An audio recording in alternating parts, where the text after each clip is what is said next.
नमस्कार मित्रों, माता रानी की जय हो। माता रानी सबको खुश रखे, सबका जीवन हंसी खुशी व्यतीत हो, इसी मनोकामना के साथ आज हम फिर हाजिर हैं आपके लिए एक और वशीकरण विधि लेकर। मित्रों, हम इस विधि में आपको बताएंगे कि शहद से किस प्रकार से होता है वशीकरण। तो चलिए शुरू करते हैं।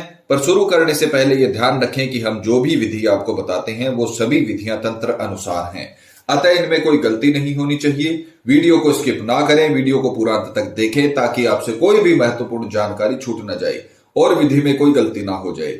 मित्रों, चैनल को सब्सक्राइब करें और वीडियो को लाइक करें ताकि चैनल पर आने वाली सभी वीडियो की जानकारी आपको मिलती रहे। और अगर आपको विधि को लेकर कोई भी शंका या सवाल है या आपके जीवन में कोई भी समस्या है जिसने आपके जीवन को नर्क बना रखा हो और उसका समाधान आप हमसे करवाना चाहते हो, तो बेझिझक हमें संपर्क करें। आपके जीवन से उस समस्या को हमेशा के लिए खत्म किया जाएगा और आपके जीवन को फिर से खुशहाल बनाया जाएगा। हमारे संपर्क सूत्र आपकी स्क्रीन पर चल रहे हैं। माताएं बहनें कठिन दिनों में इस विधि को ना करें और मांस मदिरा का सेवन करके आपको इस विधि को नहीं करना है। इन बातों का ख्याल करें। तो चलिए मित्रों, बात करते हैं आज की विधि की। मित्रों, आज जो हम आपको विधि बताने जा रहे हैं वो आपको एकांत में करनी है और कहीं पर जाने की आवश्यकता नहीं, किसी के सामने, अपने प्रेमी के सामने जाने की आवश्यकता नहीं। आपको एकांत में अकेले बैठकर यह विधि करनी है और इसका इतना प्रचंड असर होगा कि सामने वाला पूरी तरीके से आपके वश में हो जाएगा।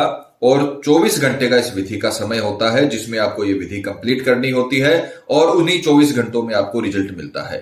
तो जिस प्रकार से आप स्क्रीन पर देख पा रहे हो, आपको सामने वाले का फोटो लेना है। फोटो 3 साल से पुराना नहीं होना चाहिए और साइड फेस का फोटो आपको यूज में नहीं लेना है, इस बात का ध्यान रखें। सामने देखता हुआ आपको फोटो लेना है, जिसमें आपका प्रेमी सामने देखता हुआ हो, उसकी निगाहें आपकी तरफ हो। साइड फेस का फोटो नहीं चलेगा। एक लेनी है आपको शहद की छोटी डब्बी, जो बाजार में आसानी से आपको मिल जाएगी। अशोक के वृक्ष का पत्ता, अशोक का वृक्ष का पत्ता आपको किसी भी उद्यान बगीचे में कहीं पर भी मिल जाएगा। वो आपको एक पत्ता लाना है, खंडित पत्ता नहीं होना चाहिए। साथ में आपको लेनी है मोली का टुकड़ा, इसको कलावा भी बोला जाता है। ये 4-5 प्रकार की जो वस्तुएं हैं वो आपको इसमें इस्तेमाल करनी है। विधि का समय रहेगा किसी भी वार की रात्रि 12 से 3 बजे के बीच, चाहे वो सोमवार हो, मंगलवार हो, बुधवार हो, किसी भी वार के दिन, जिस दिन आपको सुविधा हो उस वार की रात्रि आपको ये विधि करनी है। चाहे वो कृष्ण पक्ष हो, चाहे वो शुक्ल पक्ष हो, अमावस्या हो, पूर्णिमा हो, इसका कोई मुहूर्त नहीं है। बस बरात्रि में 12 से 3 बजे के बीच आपको ये विधि करनी है। और सर्वप्रथम आपको पूर्व दिशा की ओर मुख करके कपड़ा बिछाकर बैठना है। ये जो 4 वस्तुएं हैं इन्हें आपको अपने सम्मुख रखना, अपने सामने रखना है। और सर्वप्रथम आपको सामने वाले का जो प्रतिबिंब, सामने वाले का जो अक्ष आपने लिया है उसको जलाकर उसकी राख आपको बनानी है। अगर आपके पास मोबाइल में फोटो है तो आप किसी भी मोबाइल स्टूडियो की दुकान पर जाकर, फोटो स्टूडियो की दुकान पर जाकर, और आप इसकी प्रतिबिंब जो फोटो है वो निकलवा सकते हो और उसको यूज में ले सकते हो। यहां पर हम कागज का इस्तेमाल कर रहे हैं क्योंकि यहां पर किसी का भी वशीकरण अभी नहीं हो रहा है। आपको यहां पर सामने वाले का फोटो इस्तेमाल में लेना है। सर्वप्रथम आपको इसे जलाना है। जलने के बाद जो इसकी राख बनेगी उसे आपको, जो अशोक के वृक्ष का पत्ता आपने लिया है, उस पर आपको इसे डाल लेना है। यह आपको बहुत ही सावधानी से करना है, जिस प्रकार से बताया है उसी प्रकार से करना है। प्रैक्टिकल करके दिखाने का मतलब यही है ताकि आपसे किसी भी प्रकार की कोई गलती ना हो। और अशोक के वृक्ष के पत्ते पर आपको सामने वाले के प्रतिबिंब की जो आपने राख बनाई है, सर्वप्रथम आपको उसे उस पर डालना है। उसके पश्चात आपको थोड़ा सा शहद इसके ऊपर आपको डाल देना है, इस प्रकार से। और अब इसे आप अच्छे तरीके से इस पर फैला लेंगे। यह राख इसमें सम्मिलित आपको कर लेनी है। जिस प्रकार से हमने बताया है उसी प्रकार से आपको करना है। यह तंत्र विद्या का काम है, इसमें कोई गलती नहीं होनी चाहिए।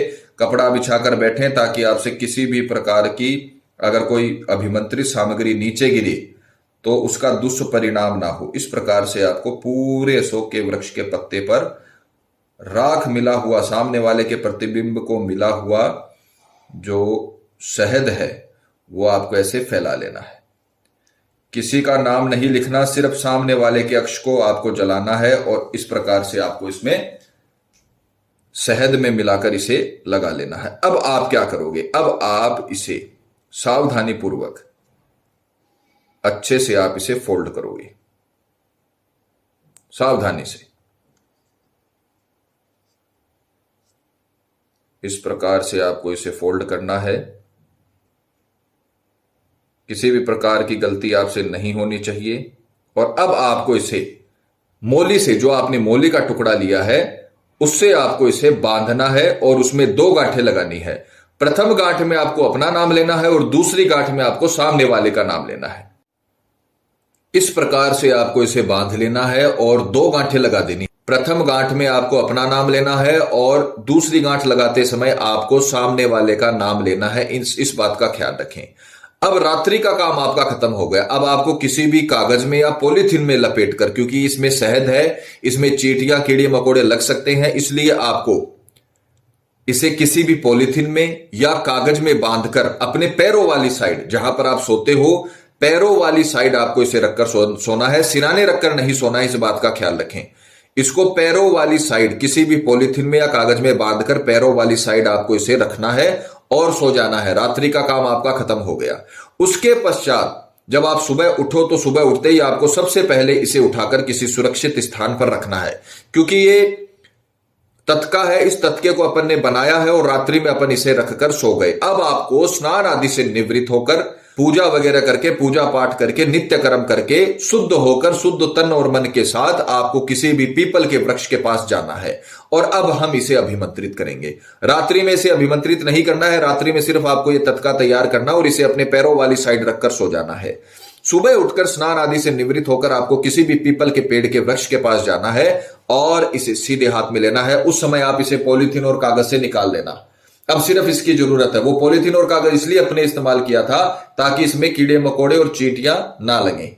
अब आपको इसे सीधे हाथ में लेना है और पीपल के वृक्ष के पास खड़े होकर आपको यह मंत्र, खड़े होकर या बैठकर आपको यह मंत्र बोलना है। मंत्र चामुंडा देवी का मंत्र है। मंत्र को अच्छे से रट लीजिएगा और मंत्र अगर आप सही बोलोगे तो ही इसका पूरा परिणाम मिलेगा। मंत्र सुनिए। ओम एम रीम क्लीम वश्यम फट स्वाहा। ओम एम रीम क्लीम वश्यम फट स्वाहा। ओम एम रीम क्लीम वश्यम फट स्वाहा।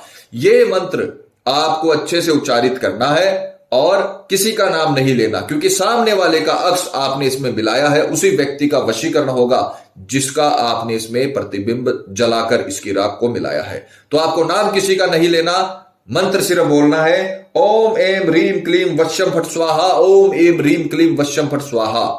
यह मंत्र आपको 108 बार बोलना है।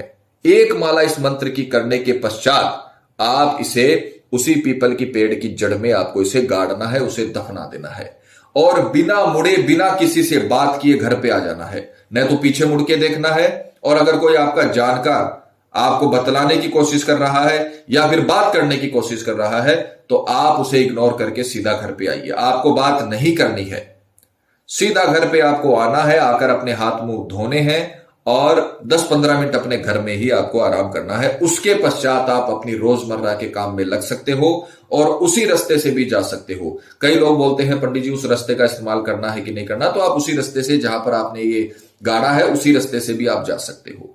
सिर्फ आपको ये उपाय करना है। 24 घंटे का उपाय है। रात्रि आपने ये किया और सुबह आपको उठकर स्नान आदि से निवृत्त होकर इस तथ्य को अभिमंत्रित करके आपको पीपल के पेड़ में गाड़ देना है। बस यहां से आपका काम खत्म हो जाएगा। और जिस व्यक्ति का अभिमंत्रित करके आपने प्रतिबिंब को जलाकर गाड़ा है, वो व्यक्ति पूरी तरीके से आपके वश में हो जाएगा और उसका काम शुरू हो जाएगा। मित्रों, ये विधि बहुत ताकतवर है। अगर आपने इस विधि का जैसे बताया है सविधि पूर्वक आपने अगर इसका उपयोग कर लिया तो जीवन में आपको कभी कुछ करने की जरूरत नहीं पड़ेगी। जीवन में आपको कभी तंत्र विद्या की जरूरत नहीं पड़ेगी। जीवन में आपको कभी किसी तांत्रिक की जरूरत नहीं पड़ेगी। ये विधि आप स्वयं कीजिए, पूरी तरीके से आपको सफलता मिलेगी। सामने वाला पूरी तरीके से आपके वश में होगा। पति पत्नी में किसी भी प्रकार का झगड़ा चल रहा है, कटुता आ गई है, जहर घुल गया है रिश्तों में, तो आप ये विधि करिए। ये शहद की मिठास उस रिश्ते में आ जाएगी और आपके पूरे के पूरे परिवार को, आपके दाम्पत्य जीवन को, आपके प्रेमी जीवन को सफल बना देगी। हम हर विधि में आपको समझाते हैं कि सिर्फ वीडियो देखने से काम नहीं होता। आप इन विधियों को करिए, आपको पूरी तरीके से सफलता मिलेगी और माता रानी आपको जरूर सफल करेगी। चलिए मित्रों, बात करते हैं आज के कमेंट की। आज का कमेंट जो हमने आपके लिए चुना है वो है तुषार सिंघानिया का। तुषार लिखते हैं, गुरुजी, मंत्र जाप पीपल के पेड़ के नीचे खड़े होकर करना है या वहीं बैठना जरूरी है? देखिए तुषार और जितने भी हमारे दर्शक हैं उनको मैं बताना चाहूंगा कि आप बैठकर भी, जो नियत स्थान बता रखा है वहां पर बैठकर भी और खड़े होकर भी कर सकते हो, क्योंकि वो आवरण जरूरी है, उस आवरण में आपका जाना जरूरी है। पीपल के पेड़ के नीचे बहुत ही सुंदर, बहुत ही पावरफुल आवरण होता है। उस आवरण में जाकर, उस एनर्जी में, उस शक्ति में जाकर आप वहां पर खड़े होकर भी कर सकते हो, बैठकर भी कर सकते हो, आपकी श्रद्धा अनुसार, आपकी सुविधा अनुसार आप कर सकते हो। बस जहां जिस स्थान पे बताया गया है वहां पर जाकर ही आपको करना पड़ेगा। मित्रों, विधि को लेकर आपके मन में कोई शंका या सवाल है, या आपके जीवन में कोई भी प्रॉब्लम है जिसने आपके जीवन को नर्क बना रखा हो और अनगिनत उपायों के बाद भी आपको समाधान नहीं मिला हो, तो आप हमें बेझिझक संपर्क करें। आपकी हर समस्या को हल किया जाएगा और आपके जीवन को फिर से खुशहाल बनाया जाएगा। और अगर विधि करते वक्त आपसे कोई भी गलती हो गई है तो घबराने की आवश्यकता नहीं है। आप हमें संपर्क करें, हमारे संपर्क सूत्र आपकी स्क्रीन पर चल रहे हैं। इसी के साथ जय माता दी मित्रों। माता रानी सबका भला करे, सबकी मनोकामना पूरी हो। मित्रों, अगर आप भी माता रानी को मानते हो तो कमेंट बॉक्स में जय माता दी जरूर लिखें। साथ ही हमारे YouTube चैनल को सब्सक्राइब करें ताकि चैनल पर आने वाली सभी वीडियो की जानकारी आपको मिलती रहे। सब्सक्राइब करना बहुत ही आसान है। स्क्रीन पर चल रही ज्योतिष से बदले जीवन की पिक्चर को प्रेस करें। आप हमेशा के लिए हमारे साथ जुड़ जाएंगे। जय माता रानी।